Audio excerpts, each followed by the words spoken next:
Salam sejahtera Malaysia. Dengan nadi suara rakyat bergema di channel ini. Syafiee Afdal daripada Warisan akhirnya muncul memberikan penjelasan apa di fikiran beliau.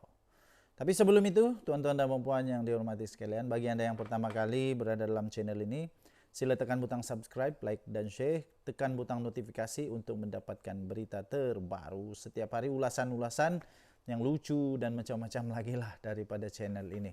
Okey, bagi anda yang sudah lama dalam channel ini, saya ucap terima kasih. Okey, akhirnya ada satu benda yang saya setuju dengan Syafiee Afdal. Ada satu benda yang saya setuju dengan Syafiee Afdal, iaitu jangan bekerja sama dengan parti yang pernah curi. Yang pernah curi, yang memang sudah ada sejarah mencuri adun. Akhirnya Syafiee Afdal kata dia tidak akan bekerja sama dengan mana-mana parti yang pernah mencuri. Yang pernah mencuri adun. Kita tahu dulu-dulunya memang famous sangat nih adun-adun katak nih. Memang famous sangat adun-adun yang yalah katak puru kah, katak hujan kah, banyaklah katak. Sekarang ini memang sudah agaknya sudah mulai pupus lah katak-katak ini. Sebab sudah ada anti lompat parti punya akta. Okey, jadi harap-harap katak-katak ini pun sudah berhentilah.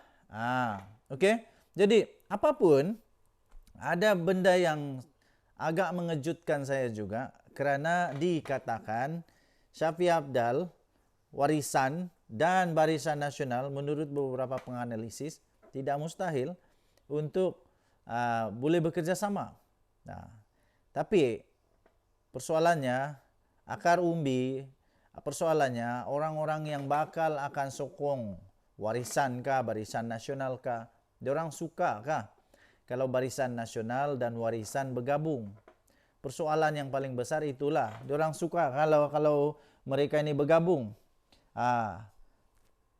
Adakah pengundi-pengundi dapat menerima gabungan di antara Warisan dan juga Barisan Nasional? Tidak masalah bagi saya. Tapi sekarang sentimen di negeri Sabah, sentimen pengundi negeri Sabah, mereka mahu supaya jadi macam Sarawak, iaitu tidak ada parti daripada Malaya. Jadi Barisan Nasional ni mau tidak mau ada juga bau-bau hanyirnya daripada Malaya, daripada lahirnya daripada Malaya. Walaupun sekarang sudah ada dikatakan ada otonomi sendiri, sudah otonomi sendiri untuk parti UMNO di Sabah, tapi tetap juga mau tidak mau pengerusi presiden dia daripada Semenanjung juga, Zahid Hamidi. Jadi Syafiee Afdal kata dia tidak akan bekerja sama dengan parti yang pernah mencuri. Saya pikir itu kita dapat dengan jelas lah dengan parti mana. Dan Bung Mokhtar pun pernah juga keluarkan dia punya statement bahawa dia tegas tidak akan bekerja sama dengan PJRS. Jadi sekarang ini seolah-olah kita boleh gambarkan lah, boleh agak sudah siapa kawan siapa, siapa lawan siapa. Jadi kalau Warisan bergabung dengan Barisan Nasional, saya fikir itu cukup kuat, memang kuat. Dan PJRS dalam masalah juga sebenarnya kalau Warisan bergabung dengan Barisan Nasional. Tapi ingat, PJRS bolehlah klaim selepas itu bahawa diorang ini parti lokal. Walaupun diorang ini adalah serpihan, adalah bekas daripada Bersatu. Tapi akhirnya jadi PJRS. Walaupun begitu, tapi mereka bolehlah klaim bahawa mereka adalah parti lokal. Jadi ada pilihan lah kepada pengundi sama ada mau undi parti lokal atau mau undi parti gabungan Warisan dengan Barisan. Kalau jadi begitulah. Okey, jadi Syafiee Afdal sudah pun akhirnya membuat keputusan bahawa beliau tidak akan bergabung dengan pencuri. Okey, saya setujulah yang itu. Lebih baik janganlah bergabung. Denyut Nadi Suara Rakyat bergema di channel ini, tinggalkan komen Anda. Bye-bye. Selamat pagi sekali lagi tuan-tuan dan puan-puan yang dihormati sekalian. Denyut Nadi Suara Rakyat bergema di channel ini. Bagi Anda yang pertama kali bersama dalam channel ini, saya ingin ucapkan terima kasih. Dan bagi yang belum tekan butang subscribe, sila tekan butang subscribe, tekan butang notifikasi. Oke, Bung Mokhtar letak jawatan. Tuh, itu kalau tajuk begitu memang sangat mengejutkan. Zahid Hamidi pasti pening kepala kalau Bung Mokhtar letak jawatan. Pertama sekali persoalan dia ialah, kalau Bung Mokhtar letak jawatan, siapa yang mau ganti dia? Siapa yang ada lagi credibility? Maksud credibility ini bukanlah murni, suci murni, tak berdosa, tak bersalah. Bukan itu. Tapi siapa lagi yang betul-betul ada integriti di dalam keyakinan kepada UMNO dan Barisan Nasional. Saya ingat lagi, pada waktu Barisan Nasional UMNO kalah teruk dulu, satu-satunya yang tidak berganjang, tidak berubah, Bung Mokhtar. Jadi dia yang paling kental. Dia yang berusaha untuk membangkitkan semula UMNO Sabah. Dia yang berusaha untuk membangun semula UMNO Sabah. Dia yang sungguh-sungguh, dia satu-satunya manusia yang paling cekal, paling kuat. Dan sampai sekarang masih dia yang paling kuat, paling cekal tau. Baru ini saya baca satu newspaper di online, G27, menggesa supaya mungkin sudah masanya untuk Bung Mokhtar mengundur diri letak jawatan sebagai Ketua UMNO Barisan Nasional di Sabah. Sebab dia pada kemarin dia telah diperintahkan oleh mahkamah untuk membela diri untuk kes-kes yang berkaitan dengan dia lah di mahkamah. Persoalannya, Encik yang suruh Bung Mokhtar untuk letak jawatan, persoalannya siapa calon kamu untuk ganti dia? Siapakah calon Anda untuk ganti Bung Mokhtar? Saya lihat tidak ada orang yang boleh ganti Bung Mokhtar sekarang. Belum ada yang sudah terbukti, yang tetap cekal, kuat, kukuh. Yang satu-satunya tidak pernah berubah hati. Apapun terjadi kepada UMNO, Barisan Nasional, dia tetap bersama dengan Barisan Nasional. Ada lagi kah yang boleh tukar dia? Pertama. Kedua, saya rasa dia bagus untuk jadi pembangkang terus di negeri Sabah. Kerana untuk semak dan imbang perlu ada seseorang yang kuat, yang champion jadi pembangkang macam Bung Mokhtar. Jadi kalau Bung Mokhtar letak jawatan, habis siapa yang mau tukar dia? Adakah calon-calon Anda yang boleh tukar Bung Mokhtar? Yang sudah cukup teruji bahwa dia apapun terjadi, dia punya trust, dia punya belief kepada UMNO Barisan Nasional tetap. Kalau tiada, biar dialah. Lagipun, kalaulah ini gesaan supaya kalaulah gesaan ini kerana Bung Mokhtar ada kes mahkamah, saya tengok semua orang pun sekarang ada kes mahkamah lah. Sekarang pun ada masalah dengan rasuah, SPRM sedang siasat. Semua sama lah, semua sama, kosong-kosong sekarang.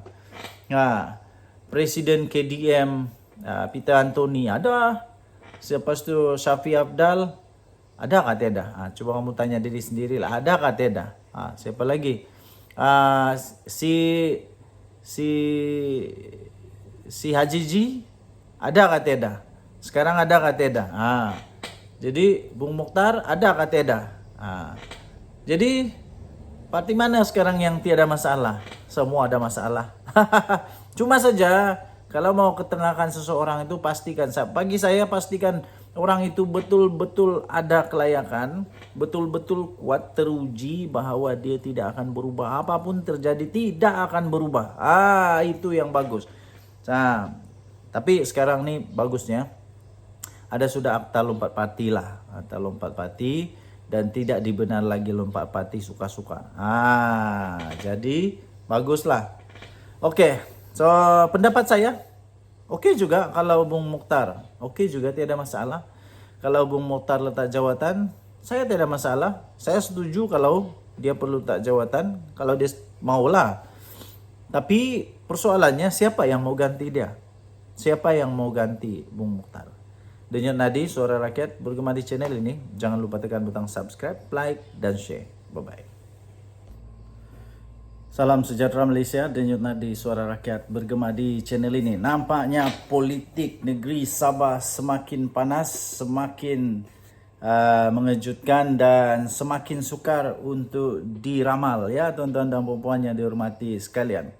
Okey, terbaru Bung Mokhtar yang memang terkenal di seluruh Malaysia, bukan sahaja memiliki seorang isteri yang cantik, seorang bekas artis, sampai sekarang rasanya masih artis lagi kerana namanya masih artis lah, tapi dia bukan artis lagi lah. Okey. Dia memang terkenal di seluruh Malaysia dengan keberanian dia dan sebagainya. Okey, apa yang berlaku kepada Bung Mokhtar kali ini? Dia kalah di Mahkamah Rayuan. Dia kalah di Mahkamah Rayuan dan diperintahkan untuk membela diri. Hari itu dia sudah bebas, tapi selepas itu rayuan dibuat dan akhirnya didapati memang ada prima facie, memang ada kes yang boleh diperdebatkan, perlu untuk dilihat semula lah, dan akhirnya mahkamah memerintahkan supaya Bung Mokhtar membela diri di mahkamah. Okey. So maksudnya Bung Mokhtar sekarang sudah ada kes mahkamah baru. Ini memang sangat-sangat macam on time saja, macam mengam-ngam saja. Ketika UMNO nampak seolah-olah ada kelebihan, nampak bersih, Bung Mokhtar bebas, tidak ada masalah dan sebagainya, tiba-tiba muncul lagi semula bahawa dia perlu untuk membela diri. Ketika PJRS dalam masalah besar sekarang, kerajaan PJRS negeri Sabah sekarang dalam masalah yang agak besar, agak rumit kerana isu rasuah yang semakin hangat. SPRM akhirnya mengambil keterangan daripada adun-adun yang terlibat, sehingga nampak macam ini masalah. Tapi nampaknya sekarang ini tiba-tiba Bung Mokhtar pula sebagai pengerusi Barisan Nasional, dia bos UMNO di Sabah, tiba-tiba dia pula muncul dengan kes rasuah yang perlu untuk dibela diri. Jadi sekarang seolah-olah sudah kosong-kosong nih. Sudah kosong-kosong. Bung Mokhtar pun ada masalah. Jadi nanti PJRS pun ada bulat. Kemudian UMNO pun ada bulat. Lepas itu sama jugalah dengan parti-parti yang lain pun ada sama-sama juga ada masalah sekarang. Masalah rasuah dan sebagainya. Satu perkara yang saya ingin katakan ialah baguslah semua rasuah ini dihentikan. Semua rasuah dihentikan, salah guna kuasa, makan sendiri, perut besar sendiri, kayakan kroni sendiri perlu untuk dihentikan. Okey, jadi untuk Bung Mokhtar, kali ini mau tidak mau Bung Mokhtar kena membela diri di mahkamah. Jadi maksudnya memang ada kes, memang ada perlu untuk dihakimi di mahkamah. Maksudnya memang ada keraguan munasabah, ada keraguan munasabah dan ada kes. Hanya yang ada kes sahaja yang akan diarahkan untuk membela diri di mahkamah. Tahu, untuk yang ada kes sahaja.